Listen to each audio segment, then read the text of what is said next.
ओम शांति। 25 जुलाई 2020। बाबा के महावाक्य। मीठे बच्चे, देह अभिमान छोड़ देही अभिमानी बनो। देही अभिमानियों को ही ईश्वरीय संप्रदाय कहा जाता है। प्रश्न: तुम बच्चे अभी जो सत्संग करते हो, यह दूसरे सत्संगों से निराला है, कैसे? उत्तर: यही एक सत्संग है जिसमें तुम आत्मा और परमात्मा का ज्ञान सुनते हो। यहाँ पढ़ाई होती है, एम ऑब्जेक्ट भी सामने है। दूसरे सत्संगों में ना पढ़ाई होती, ना कोई एम ऑब्जेक्ट है। ओम शांति। रूहानी बच्चों प्रति रूहानी बाप समझा रहे हैं। रूहानी बच्चे सुन रहे हैं। पहले पहले बाप समझाते हैं, जब भी बैठो तो अपने को आत्मा समझकर बैठो। देह ना समझो। देह अभिमानी को आसुरी संप्रदाय कहा जाता है। देही अभिमानियों को ईश्वरीय संप्रदाय कहा जाता है। ईश्वर को देह है नहीं, वह सदैव आत्म अभिमानी है। वह है सुप्रीम आत्मा, सभी आत्माओं का बाप, परम आत्मा अर्थात ऊंचे ते ऊंचा। मनुष्य जब ऊंचे ते ऊंचा भगवान कहते हैं तो बुद्धि में आता है वह निराकार लिंग रूप है। निराकार लिंग की पूजा भी होती है।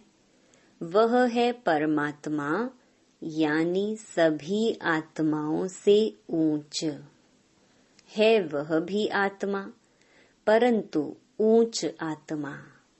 वह जन्म मरण में नहीं आते हैं। बाकी सब पुनर्जन्म लेते हैं और सभी हैं रचना। रचता तो एक ही बाप है। ब्रह्मा विष्णु शंकर भी रचना हैं। मनुष्य सृष्टि भी सारी है रचना। रचता को बाप कहा जाता है। पुरुष को भी रचता कहा जाता है। स्त्री को एडॉप्ट करते हैं, फिर उनसे क्रिएट करते हैं, पालना करते हैं, बस विनाश नहीं करते हैं। और जो धर्म स्थापक होते हैं वह भी क्रिएट करते हैं, फिर उनकी पालना करते हैं। विनाश कोई भी नहीं करते। बेहद का बाप, जिसको परम आत्मा कहा जाता है, जैसे आत्मा का रूप बिंदी है, वैसे ही परम पिता परमात्मा का भी रूप बिंदी है। बाकी इतना बड़ा लिंग जो बनाते हैं वह सब भक्ति मार्ग में पूजा के कारण। बिंदी की पूजा कैसे हो सकती? भारत में रुद्र यज्ञ रचते हैं तो मिट्टी का शिवलिंग और सालीग्राम बनाकर फिर उनकी पूजा करते हैं। उनको रुद्र यज्ञ कहा जाता है। वास्तव में असली नाम है राजस्व अश्वमेध अविनाशी रुद्र गीता ज्ञान यज्ञ, जो शास्त्रों में भी लिखा हुआ है।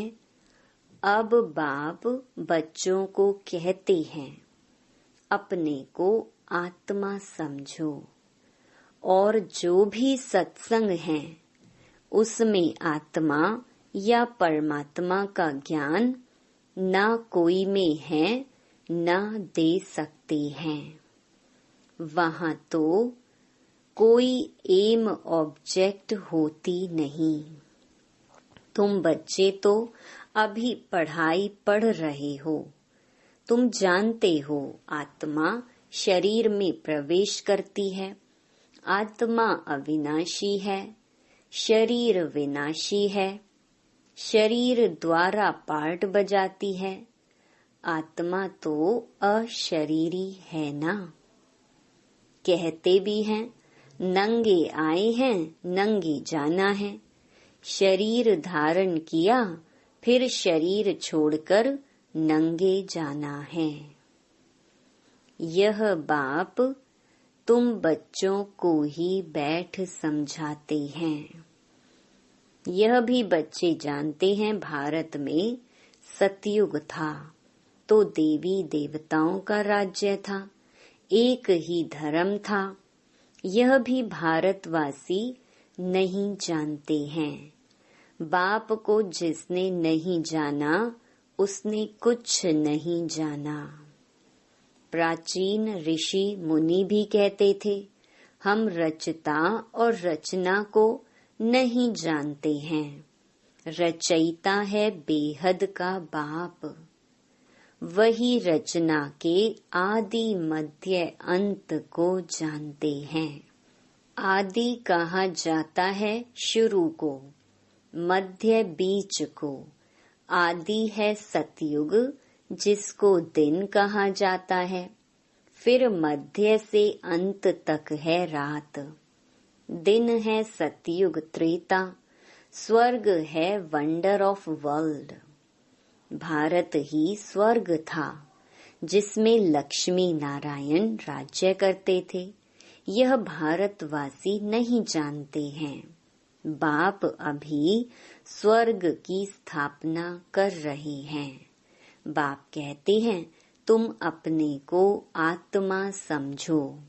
हम फर्स्ट क्लास आत्मा हैं। इस समय मनुष्य मात्र सब देही अभिमानी हैं। बाप आत्म अभिमानी बनाते हैं। आत्मा क्या चीज है यह भी बाप बतलाते हैं। मनुष्य कुछ भी नहीं जानते, भल कहते भी हैं भ्रकुटी के बीच चमकता है अजब सितारा।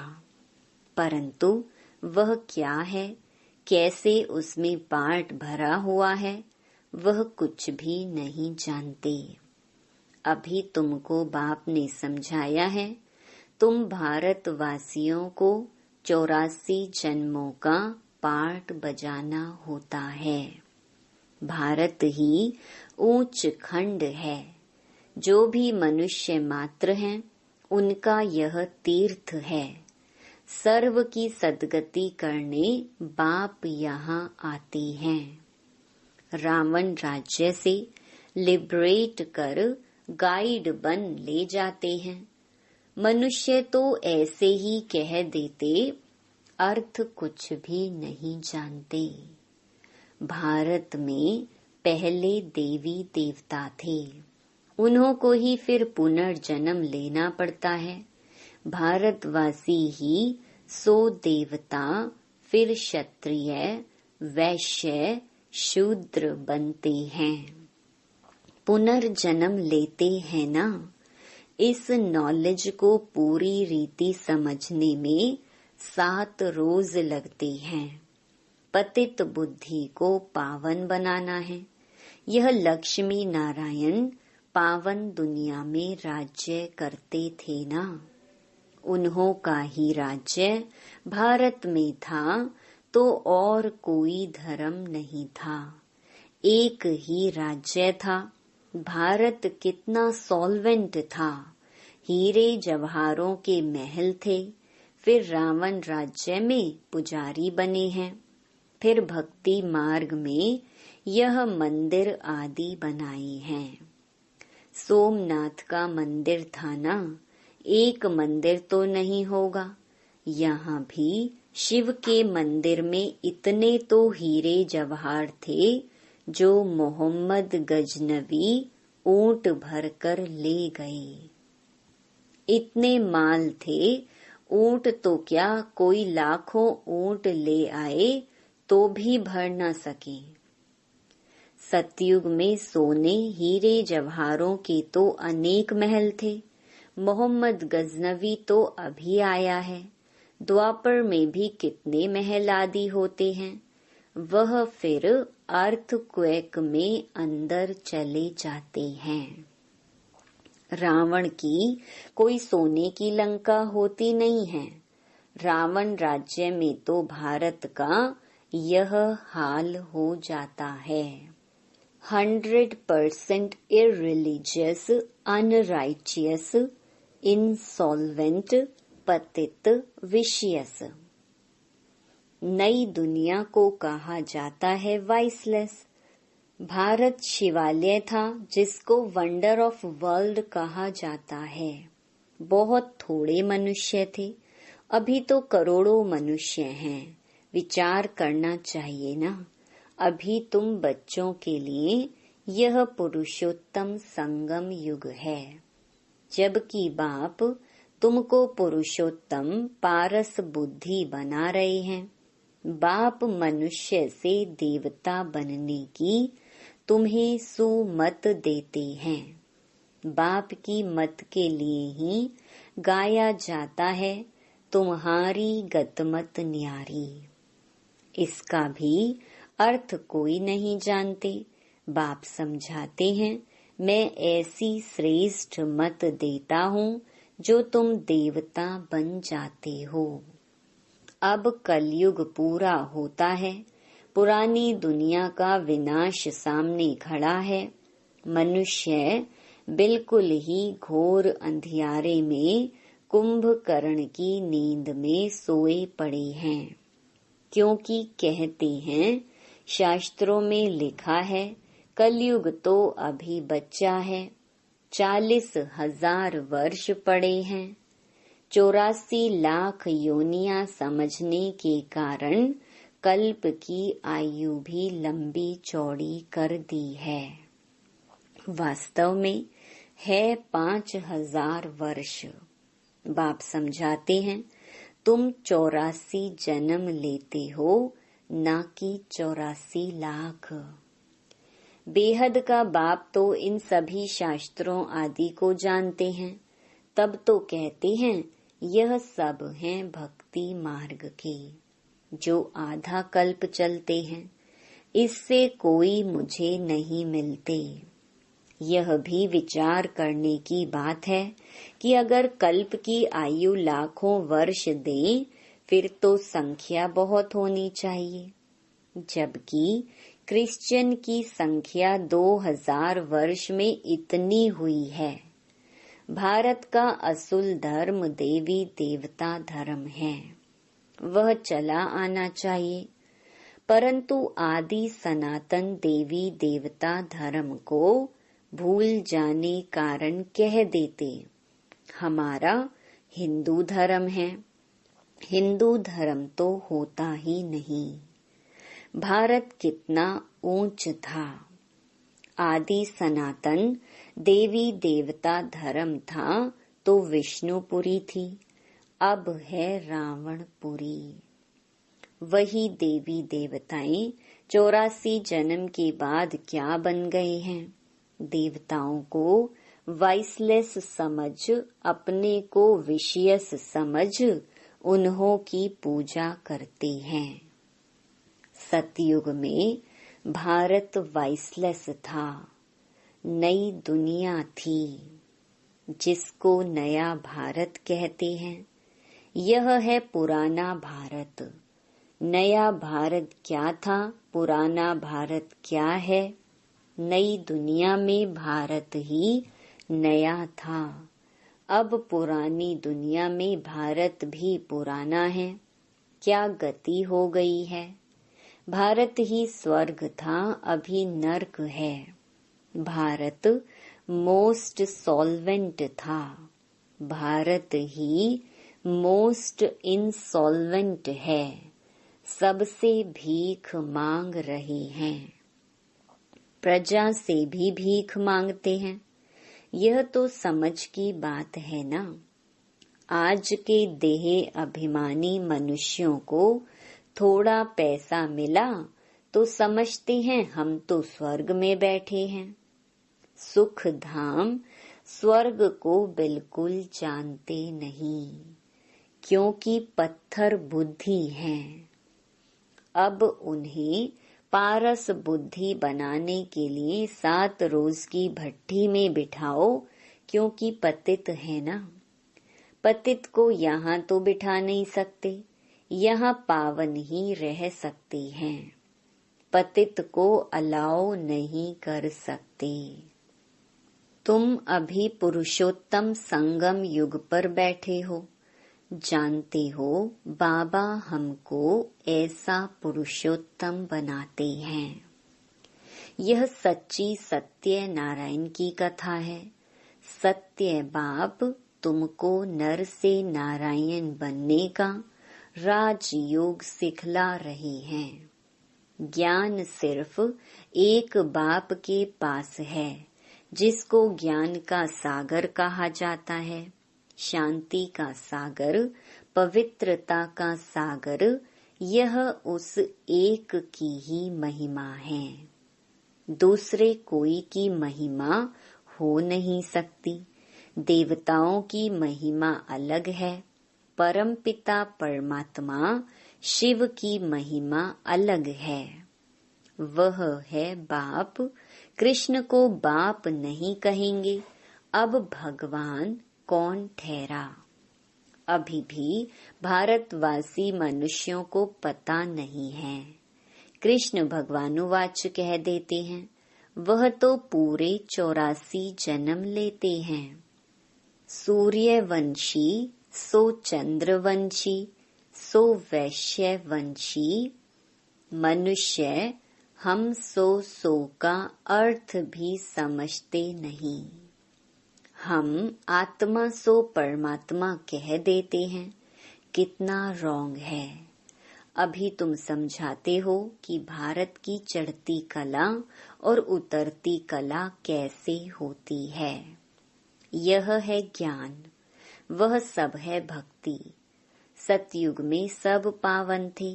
राजा रानी का राज्य चलता था। वहाँ वजीर भी नहीं होता है, क्योंकि राजा रानी खुद ही मालिक हैं। बाप से वर्षा लिया हुआ है, उनमें अक्ल है। लक्ष्मी नारायण को कोई की राय लेने की दरकार नहीं है। वहाँ वजीर होते नहीं। भारत जैसा पवित्र देश कोई था नहीं। महान पवित्र देश था। नाम ही था स्वर्ग। अभी है नर्क। नर्क से फिर स्वर्ग बाप ही बनाएगा। अच्छा, मीठे मीठे सिकिलधे बच्चों प्रति मात पिता बाप दादा का याद प्यार और गुड मॉर्निंग। रूहानी बाप की रूहानी बच्चों को नमस्ते। धारणा के लिए मुख्य सार।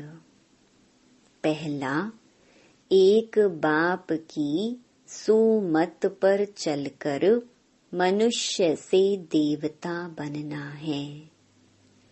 इस सुहावने संगम युग पर स्वयं को पुरुषोत्तम पारस बुद्धि बनाना है। दूसरा, 7 रोज की भट्ठी में बैठ पतित बुद्धि को पावन बुद्धि बनाना है। सत्य बाप से सत्य नारायण की सच्ची कथा सुन नर से नारायण बनना है। वरदान, फरिश्तेपन की स्थिति द्वारा बाप के स्नेह का रिटर्न देने वाले समाधान स्वरूप भव। फरिश्तेपन की स्थिति में स्थित होना, यही बाप के स्नेह का रिटर्न है। ऐसा रिटर्न देने वाले समाधान स्वरूप बन जाते हैं। समाधान स्वरूप बनने से स्वयं की व अन्य आत्माओं की समस्याएं स्वतः समाप्त हो जाती हैं। तो अब ऐसी सेवा करने का समय है, लेने के साथ देने का समय है। इसलिए अब बाप समान उपकारी बन पुकार सुनकर अपने फरिश्ते रूप द्वारा उन आत्माओं के पास पहुंच जाओ और समस्याओं से थकी हुई आत्माओं की थकावट उतारो। स्लोगन: व्यर्थ से बेपरवाह बनो, मर्यादाओं में नहीं। Om Shanti. To watch Peace of Mind channel videos on YouTube, subscribe us on youtube.com/tvpeaceofmind. Just a click for a peaceful life.